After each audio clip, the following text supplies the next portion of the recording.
Senior citizens తోటి వారికి సహాయపడటం ద్వారా సేవాభావాన్ని అలవర్చుకుంటే ఆరోగ్యం మరింత ఇనుమడిస్తుందని సీనియర్ సిటిజన్స్ జిల్లా అధ్యక్షులు బుద్ధిరాజు సత్యనారాయణ రాజు పేర్కొన్నారు. రమణేపేట్ల అడబాల ట్రస్ట్ కార్యాలయంలో విశ్రాంతి తహసీల్దార్ రేలంగి బాపురాజ్ సౌజన్యంతో ప్రాణాంతక వ్యాధిగ్రస్తులకు నిత్యావసర సరుకులు పంపిణీ జరిగింది. ఈ సందర్భంగా ఆయన మాట్లాడుతూ వయసుతో నిమిత్తం లేకుండా ప్రతి వ్యక్తి సమాజ సేవ చేయడం ద్వారా గౌరవాన్ని మరింత పొందొచ్చన్నారు. ఆ దిశగా విశ్రాంతి తహసీల్దార్ రేలంగి బాపురాజు నెల నెలా తనకు వచ్చే పెన్షన్లో కొంత శాతాన్ని సేవా కార్యక్రమాలకు వెచ్చించడం అభినందనీయమని బుద్ధిరాజు తెలిపారు.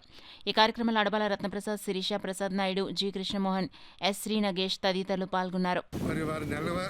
నెలకు సరిపడేటువంటి సరుకులన్నీ కూడా ఇవ్వడం శుభసూచకం. ప్రతినిత్యం కూడా ఎంతోమంది ఎంతకంటే పెద్ద పెద్ద ఉద్యోగస్తులు ఉంటారు, కానీ ఇటువంటి సేవా కార్యక్రమాలు వారు చేశారంటే సమాజంలో ఉన్నటువంటి ప్రతి వారికి కూడా తోడు నీడ ఇవ్వాలా, వారి కష్టాల్లో సుఖశాంతుల్లో భాగం పంచుకోవాలని మంచి సంకల్పంతో ఈవేళ బాపిరాజు గారు ముందుకు రావడం సీనియర్ సిటిజన్ ఆర్గనైజేషన్ కూడా ఎంతో ఊరట కల్పిస్తూ ఉంది. ఎందుకంటే ఈయన యొక్క కార్యక్రమాన్ని చూసి అందరూ కూడా ఇన్స్పైర్ అయ్యి ఇటువంటి కార్యక్రమాలు ప్రతి వారు కూడా చేయాలని భగవంతుని కోరుకుంటూ బాపిరాజు గారు నుండు నీరోళ్ళు జీవించాలని, ఇంకా ఇంతకంటే మంచి కార్యక్రమాలు చేయాలని భగవంతుని కోరుకుంటున్నాను.